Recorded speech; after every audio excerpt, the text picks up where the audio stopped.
The Department of Homeland Security tonight warning of a new terrorist threat facing America. The threat comes from what it calls right-wing extremists in this country. The report says people who are opposed to restricting Second Amendment rights to bear arms or who are concerned about illegal immigration and border security could well fall under the Department of Homeland Security definition of an extremist. Gene Meserve has our report. Political conservatives are fired up. This is an effort to criminalize political dissent, standard, ordinary, everyday political dissent. This fury a reaction to an assessment from the Department of Homeland Security saying right-wing extremist groups could exploit fears about the economic downturn, gun control, and the election of an African-American president to attract new recruits. It says groups dedicated to a single issue, such as opposition to abortion or immigration, may fall within the definition of extremist. We are not extremists. They are the extremists. To make its case, DHS cites a surge in purchases of guns and ammunition and the recent shooting of 3 Pittsburgh police officers by a man reportedly influenced by racist ideology and fears of gun confiscations. An organization that tracks extremist groups thinks DHS has the picture at least partially right. The election of Obama certainly has played for these groups in the last 6, 7, 8 months. The economy, I think, is much more questionable. We really don't know if that is having an effect. A Homeland Security official says DHS is not trying to squelch free speech. There is no link between extremists being talked about in that report and conservative political thinkers, activists, and voters.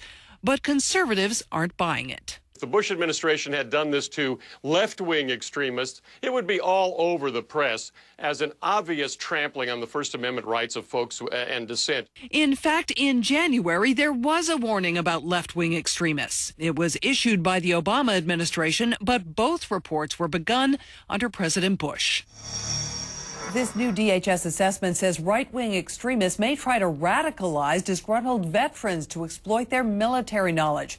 Some conservatives find that offensive, but DHS points to Oklahoma City bomber Timothy McVeigh, a veteran of the First Iraq War. Lou?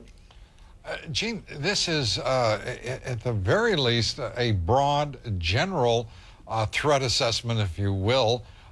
Why are there not names named and specific targets referenced here if there is a legitimate threat to the interests of the United States? Well, they say there is no specific threat here, but they sent this out to law enforcement all across the country so they would be aware of what DHS perceives as something that's emerging, and so they can get an even better assessment of what's going on through the eyes of those local officials.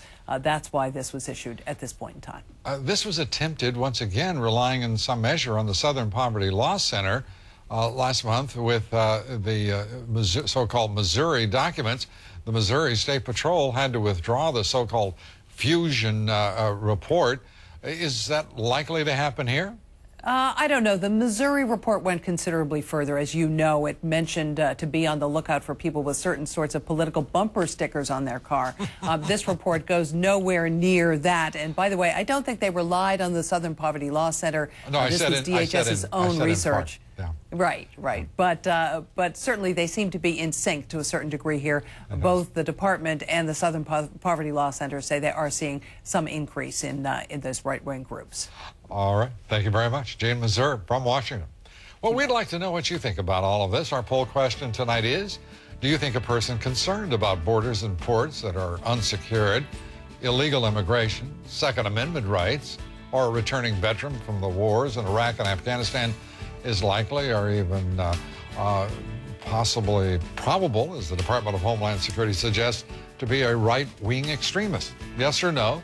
Cast your vote at LouDobbs.com. We'll have the results here later in the broadcast. The president tonight is creating a new position to oversee security efforts along our border with Mexico.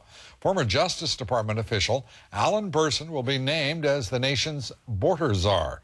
The Obama administration has promised to help Mexico fight drug cartel violence.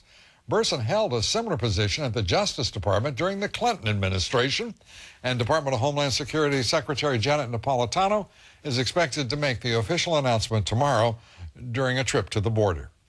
A number of items tonight on both sides of the amnesty debate. There's new support for the president's amnesty agenda. Two major organized labor organizations, the AFL-CIO and the Change to Win Federation, agreed to support comprehensive immigration reform, or amnesty. Those unions now become allied with the pro-business U.S. Chamber of Commerce on the issue of amnesty. The New York Times applauded the president's amnesty initiative and labor's support. Today's lead editorial states, quote, "The ingredients of reform are clear. Legalization for 12 million. The Pew Hispanic Center today released a new study on illegal aliens in this country. The report saying about 12 million illegal aliens live here now. The report also says illegal aliens make up more than 5% of the workforce, and children of illegal aliens make up 7% of students enrolled in our elementary and secondary schools. The Immigration Policy Center, for its part, claims amnesty would be good for the economy. A new report saying legalizing the illegal workforce would improve working conditions and raise tax revenues. On the other side of the amnesty issue, Maryland today stopping the practice of giving driver's licenses to illegal aliens. Licenses already issued to illegal aliens will expire by 2015 and will not be renewed. In Oklahoma, Congresswoman Mary Fallin is blasting the Obama administration's policy on amnesty and immigration law enforcement, writing in today's Oklahoma newspaper that the Obama administration is, quote, charting precisely the wrong course on immigration enforcement at a time when we can least afford it.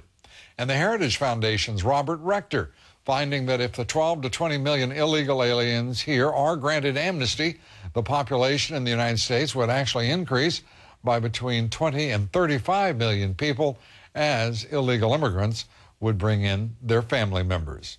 Turning now to wasteful spending by Congress, Citizens Against Government